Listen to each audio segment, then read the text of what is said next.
नमस्कार। आकाशवाणी से दोपहर समाचार के साथ मैं फरहत नाज।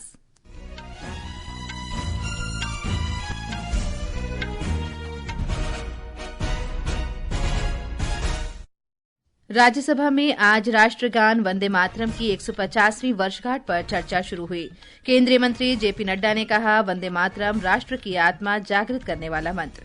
केंद्रीय मंत्री नितिन गडकरी ने लोकसभा में बताया, पेट्रोल में 20% इथेनॉल मिलाने के बाद देश के कार्बन डाइऑक्साइड उत्सर्जन में 736 लाख मीट्रिक टन की कमी आई।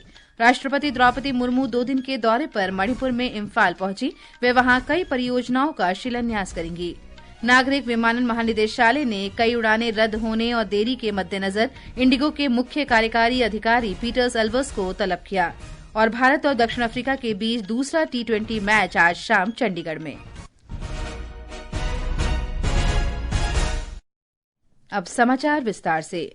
राज्यसभा में राष्ट्रगीत वंदे मातरम की 150वीं वर्षगांठ पर आज फिर चर्चा हुई। केंद्रीय मंत्री अमित शाह ने मंगलवार को इस पर चर्चा आरंभ की थी। चर्चा का समापन करते हुए राज्यसभा में सदन के नेता और केंद्रीय मंत्री जेपी नड्डा ने कहा कि वंदे मातरम राष्ट्र की आत्मा जागृत करने वाला मंत्र है और ये देश की संस्कृति के साथ जुड़ने का अवसर देता है। उन्होंने कहा कि राष्ट्रगीत वंदे मातरम सभी के लिए प्रेरणा का भावनात्मक स्रोत है और देश को एकता के साथ आगे बढ़ाने का मंत्र है।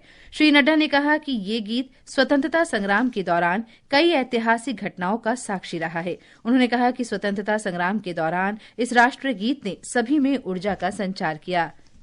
सदन में इस समय चुनाव सुधारों पर चर्चा शुरू हो गई है। कांग्रेस सांसद अजय माकन ने चर्चा की शुरुआत की। केंद्रीय मंत्री अर्जुन राम मेघवाल ने लोकसभा में चुनाव सुधारों पर गृहमंत्री अमित शाह के भाषण की सराहना की। श्री मेघवाल ने कहा कि उनके भाषण का सार था कि जो देश का नागरिक नहीं है वो देश में मतदाता भी नहीं हो सकता। जो हमारे संविधान निर्माताओं ने कानून बनाए, हमारे देश के लोगों ने जो नियम बनाए, इस संसद ने नियम बनाए, उसके तहत ही कार्रवाई हो रही है चुनाव आयोग की। जिसको वो कटघरे में खड़े करने की कोशिश कर रहे थे प्रतिपक्ष के नेता, तो उसका जवाब हमारे गृह मंत्री जी ने दिया। जवाब सुना ही नहीं उन्होंने और ठीक ही कहा कि जो इस देश का नागरिक नहीं, वो इस देश का मतदाता सूची में सम्मिलित कैसे हो सकता है। यही कल का कोर सब्जेक्ट है। भाजपा सांसद दिनेश शर्मा ने कहा कि गृहमंत्री अमित शाह ने विपक्ष को निर्वाचन आयोग और मतदाता सूची के विशेष गहन पुनरीक्षण SIR पर भ्रामक सूचनाएं फैलाने पर कड़ा जवाब दिया है। केंद्रीय सड़क परिवहन और राजमार्ग मंत्री नितिन गडकरी ने कहा है कि पेट्रोल में 20% इथेनॉल मिलाकर उपयोग करने से कार्बन डाइऑक्साइड उत्सर्जन में 736 लाख मीट्रिक टन की कमी आई है। श्री गडकरी ने कहा कि इथेनॉल पर्यावरण अनुकूल ईंधन है और ये प्रदूषण कम करता है तथा किसानों की आय बढ़ाने में मदद करता है। इथेनॉल हमारे सरकार की प्राथमिकता है और प्रधानमंत्री जी के नेतृत्व में जो आत्मनिर्भर भारत का उद्देश्य रखा गया है, उसमें हमारा फॉसिल फ्यूल का इंपोर्ट 22 लाख करोड़ रुपए का है। इथेनॉल एक ग्रीन फ्यूल है और उससे प्रदूषण कम होता है और इसलिए अभी तक जो इथेनॉल हमने यूज किया है उसके कारण विशेष रूप से कार्बन इमिशन रिडक्शन में 736 lakh metric ton equivalent to 30 crore tree लगाएंगे, इतना हमने उसमें प्रदूषण कम हुआ है। पेट्रोलियम और प्राकृतिक गैस मंत्री हरदीप सिंह पुरी ने कहा है कि ऊर्जा अर्थव्यवस्था की जीवन रेखा है और भारत की ऊर्जा खपत तेजी से बढ़ रही है। आज लोकसभा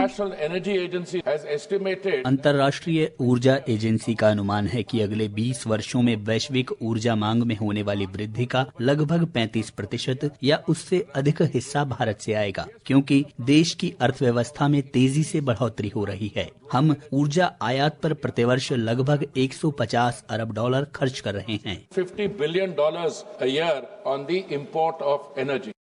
आज लोकसभा में उन्होंने कहा कि देश इस क्षेत्र में तेजी से आगे बढ़ रहा है। श्री पुरी ने कहा कि इथेनॉल के लिए उपयोग होने वाले कच्चे माल की शुरुआत चीनी और गन्ने से हुई थी, लेकिन अब कम पानी की आवश्यकता वाली फसलों जैसे मक्का की ओर ध्यान दिया जा रहा है।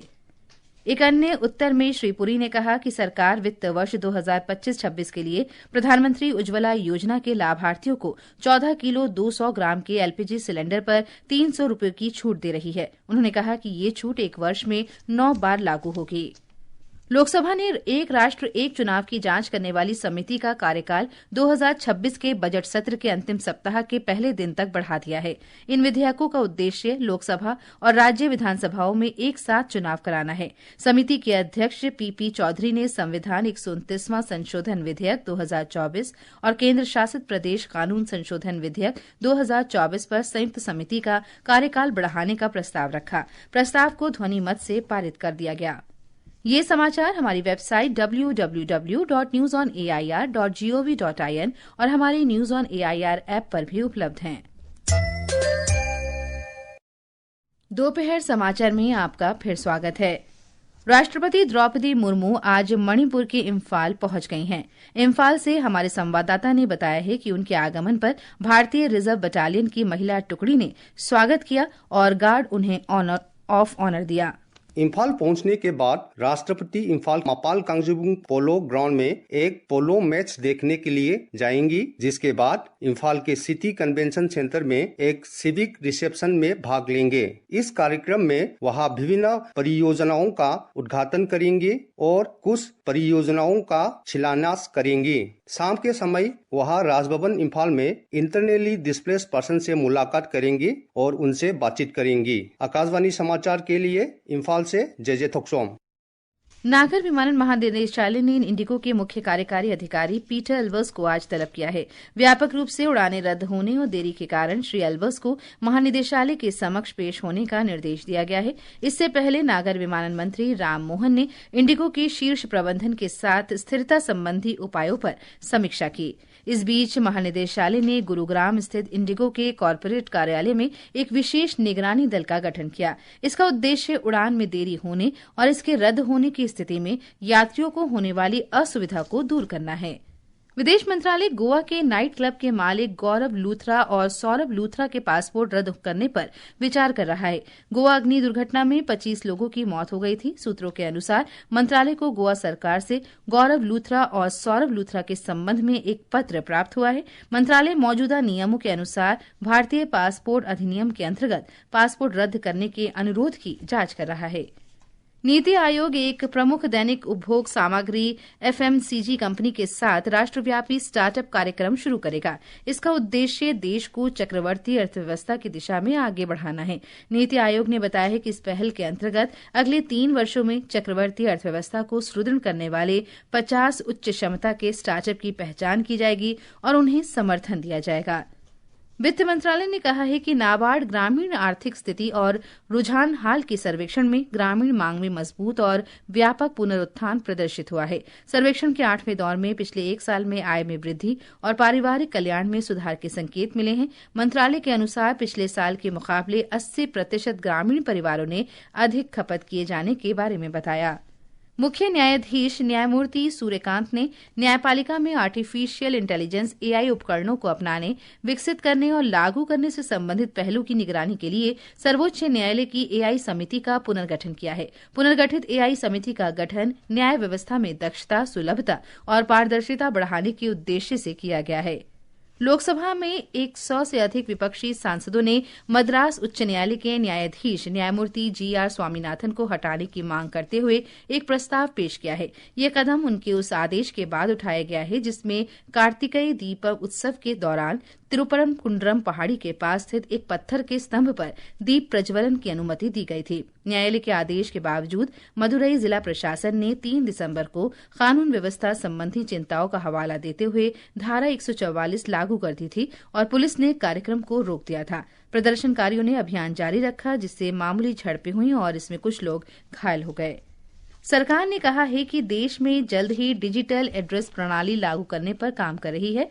राज्यसभा में आज पूरक प्रश्नों के जवाब में संचार राज्य मंत्री चंद्रशेखर पेम्मासानी ने कहा कि ये एक एकीकृत प्रणाली होगी जिसमें कोई भी अपना पता डाल सकता है और उसे संशोधित कर सकता है। उन्होंने कहा कि प्रत्येक पता प्रामाणिक होगा और उसे कभी परिवर्तित नहीं किया जा सकेगा। श्री पेम्मासानी ने कहा कि इस प्रणाली में निजता का विशेष ध्यान रखा जाएगा और उपयोगकर्ता के पास इसका पूर्ण नियंत्रण होगा।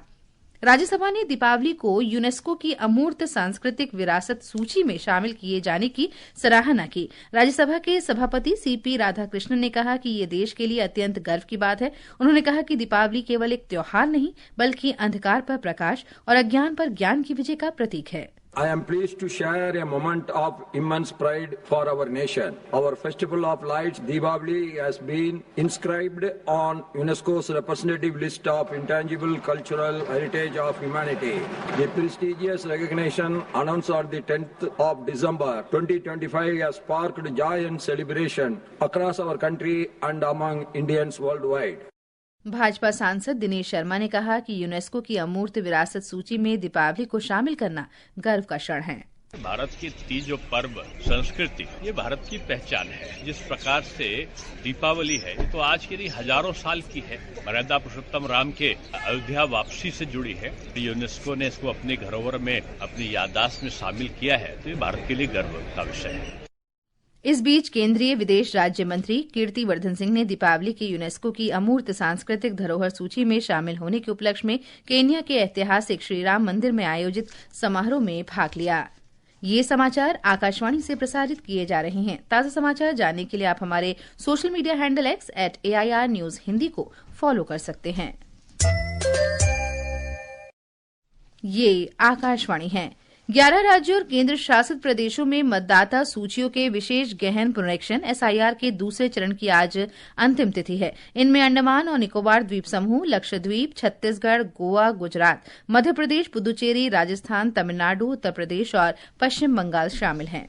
निर्वाचन आयोग ने इस वर्ष 27 अक्टूबर को 12 राज्यों और केंद्र शासित प्रदेशों के लिए विशेष गहन पुनरीक्षण SIR के दूसरे चरण की घोषणा की थी। घोषणा के समय मीडिया को जानकारी देते हुए मुख्य निर्वाचन आयुक्त ज्ञानेश कुमार ने बताया था कि SIR के दूसरे चरण में 51 करोड़ मतदाता शामिल होंगे। घोषणा के समय गणना प्रपत्र जमा करने की अंतिम तिथि इस महीने की 4 तारीख निर्धारित की गई थी, जिसे बाद में निर्वाचन आयोग ने बढ़ाकर आज तक कर दिया था। लेकिन इस बीच केरल के लिए आयोग ने प्रपत्र जमा करने की अंतिम तिथि को 18 दिसंबर तक बढ़ा दिया। इस प्रक्रिया के पूरा होने के बाद आयोग ड्राफ्ट मतदाता सूचियां प्रकाशित करेगा। 11 राज्यों और केंद्र शासित प्रदेशों के लिए ड्राफ्ट सूची इस महीने की 16 तारीख को जारी होगी। चुनाव आयोग के ताजा आंकड़ों के अनुसार SIR फेज 2 की शुरुआत के बाद से 50 करोड़ 96 लाख से अधिक गणना प्रपत्र मतदाताओं में वितरित किए जा चुके हैं, जो कुल प्रपत्रों का 99.98% है। कि इनमें से 99.59% प्रपत्रों का डिजिटलीकरण किया जा चुका है। सकलैन अख्तर, आकाशवाणी समाचार, दिल्ली।